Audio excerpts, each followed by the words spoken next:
Futebol Clube do Porto, no departamento de formação. Está há alguns anos a trabalhar especificamente com o Dragon Force, foi aí que iniciou, agora está também no departamento de formação e outras modalidades, por isso tem um conhecimento muito profundo deste tipo de realidade e paralelamente há aulas também na Faculdade de Ciências. O que é que eu agora pedi aos meninos? Silêncio. É normal, era o grande desafio, era manter-vos cá e bem até ao momento, por isso, procurando fazer algum silêncio. Tenho sido feitos, vocês têm tido um comportamento exemplar, agora também, falta mais 20 minutos.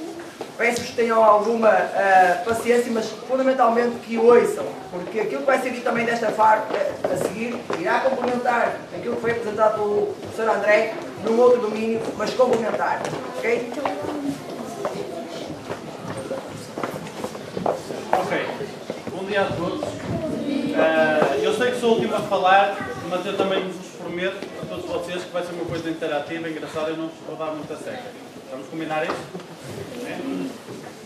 Aquilo que eu vim aqui falar também, o professor André Seabra já falou dos números da obesidade infantil, de 7 pesos de obesidade que nós temos no nosso país e aquilo que nós temos em todo o país e também aqui na Escola dos Gonçalinos é uma coisa que representa no fundo aquilo que acontece em todo o país, ou seja, 30% ou 1/3 das crianças e adolescentes neste momento no nosso país têm excesso de peso ou obesidade. Isto, e também prometo, não combinei com o professor André Seabra trazer a mesma imagem, mas isto quando acontece nas crianças tem um problema maior. Isto porquê? Estas bolinhas aqui que nós estamos a ver são as células de gordura, ou seja, é aquilo que se acumula na gordura que nós acumulamos nos homens, principalmente na barriga, nas mulheres e noutras zonas do corpo. Quando nós somos adultos, esta gordura não se multiplica, ou seja, o número de bolinhas são umas células que se chamam adipócitos, fica exatamente o mesmo, o que aumenta é o seu tamanho. Mas isto é quando nós somos adultos. Quando nós somos crianças, como estamos em fase de crescimento, tudo cresce. E se nós engordamos, ganhamos muito peso, ganhamos muita gordura quando somos crianças, o número de células, para além de aumentar também, vai também aumentar de número. O que é que eu quero com isto dizer? Aqueles meninos que nesta idade, e também com a responsabilidade para os pais, que têm a responsabilidade no controle da vossa alimentação. Mas nós, em idades mais novas, em crianças ou adolescentes, se ganhamos muito peso, se já fazemos parte daqueles 30% que têm excesso de peso e obesidade, isso não é um risco só para agora, é um risco muito maior para o futuro. Porque em toda a vida, essas crianças, esses adolescentes, vão ter um risco aumentado de excesso de peso e obesidade. Vão ter muito mais dificuldade em controlar o peso, porque o número de células já está aumentado. A velocidade e a facilidade com que elas podem aumentar também é muito maior do que aqueles que não tiveram peso aumentado durante a infância e a adolescência. Eu falo por experiência própria. Eu fui uma criança e um adolescente obeso. E hoje em dia sei a dificuldade que tenho em controlar o meu peso se exagerar um bocadinho mais na alimentação ou se mesmo exagerando depois não compensar com o exercício físico, com a atividade física, que é o que vocês fazem aqui muito bem. Existem alguns casos de risco que eu vou passar muito rapidamente e também uma informação muito útil, mais até para os pais e que eventualmente é dada pelos pediatras ou pelos não, mas grupo de risco. Muitas vezes diz-se que não, o meu filho tem tendência para engordar. Essa tendência para engordar, muitas vezes, a maior tendência para engordar é derivada daquilo que nós comemos. Ou seja, aqueles grupos de risco que têm realmente uma maior tendência para excesso de peso e obesidade são estes. Meninos com um baixo peso à nascença, abaixo de 2,5 kg, têm sempre um risco no futuro maior de ter excesso de peso e obesidade.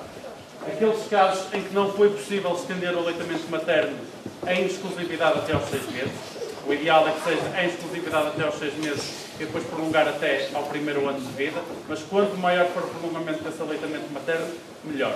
Não deixem de promover o aleitamento materno nos filhos, porque isso melhora a saúde da mãe, facilita até a perda de peso da mãe que foi acumulada durante a gravidez e melhora a saúde do filho atual e futuro. Mães que tenham um peso muito elevado na gravidez, ou seja, acima de 16 kg, o ideal pode andar entre os 12 e os 16, digamos assim. Mas aquelas que tenham, ganham peso maior que 16 kg ou um grande aumento de peso durante o período de gravidez também acarretam um risco aumentado para ter um excesso de obesidade no dia. E estas aqui são outras situações que aos nossos alunos mesmo dizem respeito, que são as horas de sono. Ou seja, 9 horas diárias de sono é o mínimo que nestas idades nós devemos ter. E muitas vezes isto não acontece porquê? Porque destas 2 horas diárias de ecrãs que eu estou ali a falar, ou seja, no máximo 2 horas diárias de ecrãs, quer de televisão, quer de computador, de PSP ou das outras consolas, um dos principais erros é que muitas vezes estes ecrãs existem no quarto. E ao existirem no quarto, para além de aumentar o número de horas de ecrã, vai diminuir o número de horas de sono. Porque muitas das vezes, em vez de ir logo para a cama, vais para o quarto, mas ainda se fica a ver televisão 1 ou 2 horas antes de realmente ir dormir. Por isso, televisões na sala, para promover o convívio familiar em algumas situações, correto. No quarto, fora de questão, para miúdos nestas idades. E depois há mais 2 grupos de risco, isto aqui já acaba por não ser a ciência que nos diz, mas é a minha experiência, que acaba por ser os avós que não têm a oportunidade de estar tanto tempo com eles e quando eles vão lá almoçar têm sempre a tendência para os mimar, ou seja, em crianças que almoçam repetidamente em casa dos avós, se não houver uma educação também aos avós, os avós tendem a compensar essa carência, quase não os ter lá tantas vezes com muitos adultos na alimentação e também depois aos fins de semana também para compensar essa ausência, isto acontece. Falando agora especificamente com vocês e começando por aquela que é a primeira refeição do dia. Se vocês olharem para estes 2 grupos de cereais, temos um lado choca-pico e cornflakes. Qual é que vocês preferiam? A resposta é lógica.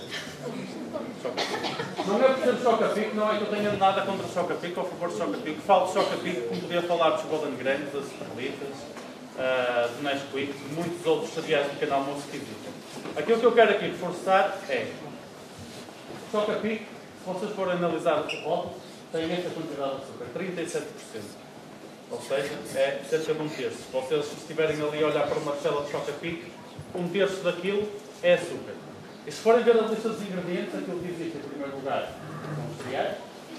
Vocês vendo assim o rótulo, se forem ler os ingredientes, aparece em primeiro lugar aqueles que existem em maior quantidade e depois vai por aí fora.